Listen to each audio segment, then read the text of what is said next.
This morning on DC News Now, we're talking about this system back out towards our west pushing in, and that will bring precipitation all across the area later this morning and continuing through the afternoon hours. A little bit of that wintry mix at times, thinking mainly north and west of the district. More details and timing coming up. Also coming up this morning, stopped in its tracks. A Maryland highway project seems to have fallen through. What this means for the future of your morning commute. Education has been underpaid. Teachers have been underpaid, and it's time we bring that to an end. It's 2023. And voting for change, the unanimous decision made overnight by the Fairfax County School Board and how this will impact educators in the district. And Virginia officials have made their case for the new location of the FBI headquarters, why they say the building fits better on that side of the Potomac. The station covering all of the DMV. This is DC News Now.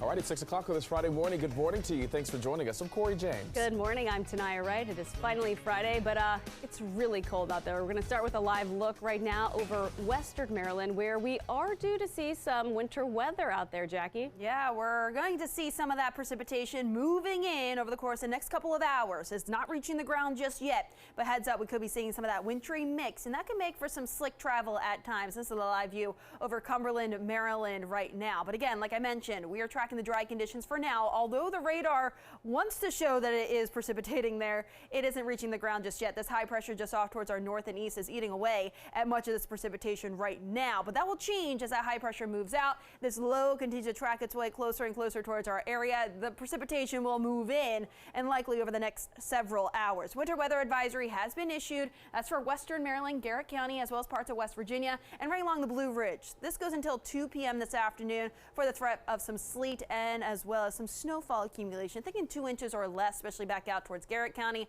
About an inch possible right along the Blue Ridge. But timing it out through the morning hours, we could be dealing with some of that wintry mix farther off towards the north and west. Closer towards the district, though, we're tracking mainly rain with this event. And then eventually those winds will start to crank overnight tonight. More details on this coming up, but Tosin's here with the onboard traffic update. How are those roadways on this Friday? You know, not too bad, but there are some trouble spots. We're in Maryland right now. This is 495 at the National Harbor, where things are moving pretty smoothly, but the volume is starting to build. In Prince George's County, there is an accident to tell you about on 295 by 410. See all that red right there? That's a lot of people on the road stuck in that accident. So if you're going in that direction, give yourself a few extra minutes out the door because it will take you a while on there. Tanaya? All right, thank you, Tosin. In your Know and Go headlines this morning, the expansion of I-270 in Maryland has now been put on hold as a private firm pulls out of the project. This would add more express lanes to the highway. We have a live report on what happens now coming up in just a few minutes. And 2 kids ages 6 and 9 are in the hospital after an apartment fire in southeast D.C. Authorities say one of the kids is in critical condition. Now, this fire happened on 6th Street near South Carolina Avenue just before 1 o'clock. The cause of the fire that happened in the afternoon is under investigation. The former D.C. employee charged with second-degree murder in the death of 13-year-old Karan Blake has been released from jail. Jason Lewis's lawyer argued he is not a flight risk and is cooperating with police. He is due back in court in June. And Senate Republican leader Mitch McConnell expected to spend the next few days in the hospital. The 81-year-old tripped and fell inside the Waldorf Astoria Hotel earlier this week. According to officials, McConnell suffered a concussion. He is recovering at GW Hospital.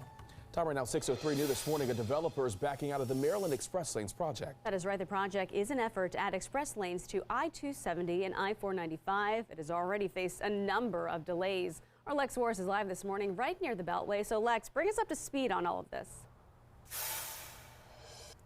Right, well, the Australian company actually sent a notice to MDOT just yesterday afternoon, letting them know that they are backing out of this partnership. And that partnership actually started back in February of 2021. Now, this was that was for phase 1 of the project. Since then, there's been work with MDOT to move things forward, but there have been challenges, including environmental concerns and lawsuits, and the change of the political landscape of the state with Governor Wes Moore taking office. Now, there is a deadline of March 21st for the next project proposal, and AM Partners says in a press release that they would not have been able to meet that deadline. So right now it is unclear exactly what is the future for this project with AM Partners pulling out. I have reached out to the mayor's office to ask for a statement or some kind of interview to find out what their plan is. And of course, once I hear back, I'll let you know both here and online. So stay tuned for that. For now, live in Maryland, I'm Lex Juarez, DC News Now. Collective bargaining! We will win! Collective bargaining! We will win! Well, Fairfax County teachers and school employees are now allowed to collectively bargain following a late-night vote. The new collective bargaining agreement comes at a time when the Fairfax County Board of Directors are considering giving themselves pay raises of up to 45%. Now, the new legislation proposes more than 28,000 FCPS employees would be able to be represented by a union. One teacher says this is a win for everyone. When everyone who's affected by policy has a say in that policy, everyone wins. Now, that vote passed unanimously, making Fairfax County Public Schools the 5th district in Virginia to allow their teachers and employee unions to collectively bargain. All right, your time right now is 6:04. Governor Glenn Youngkin facing criticism this morning after a controversial CNN town hall meeting. Now, last night, protesters, they gathered outside of CNN in Northeast D.C., rallying against Youngkin's transgender policies in Virginia schools. And the governor's rules require students to use the bathroom that aligns with their assigned sex at birth.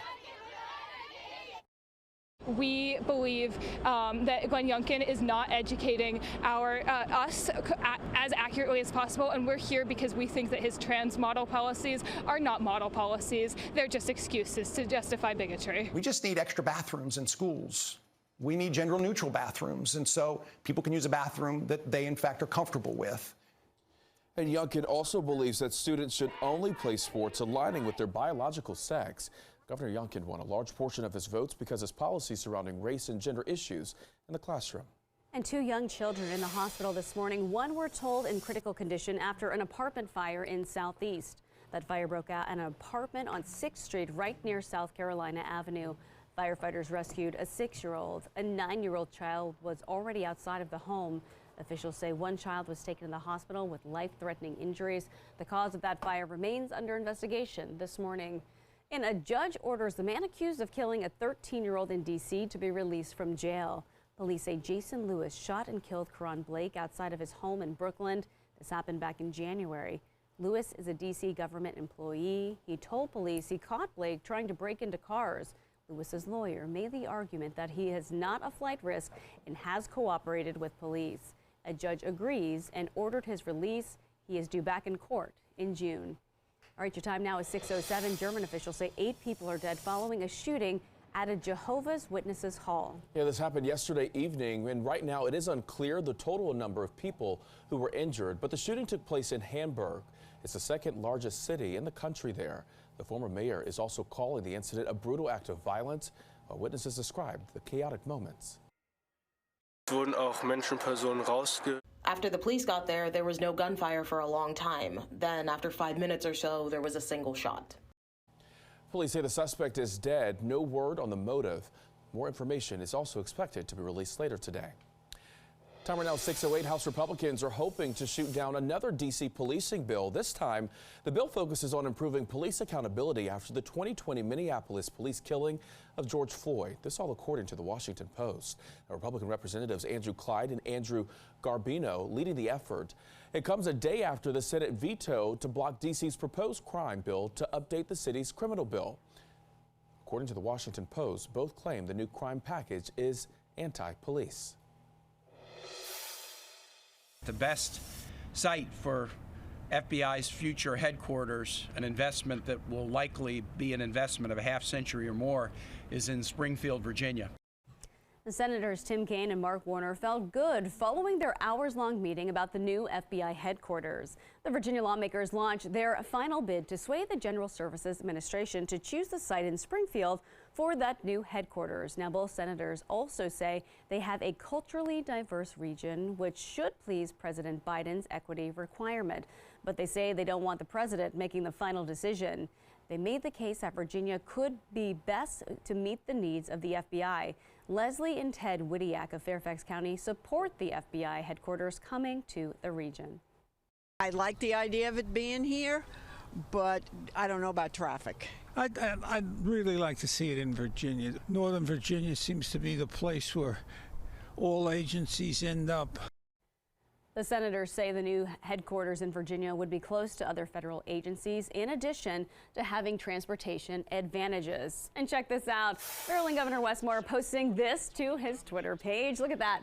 Sinking a jump shot on the Wizards home court. Now, he posted it to do more than just show off his skills. In the caption, the Maryland governor tagged Virginia Governor Glenn Youngkin, saying, "Let's go one-on-one. Winner gets the new FBI headquarters." Now, Governor Youngkin, who went to school on a basketball scholarship, responded saying, "Game on."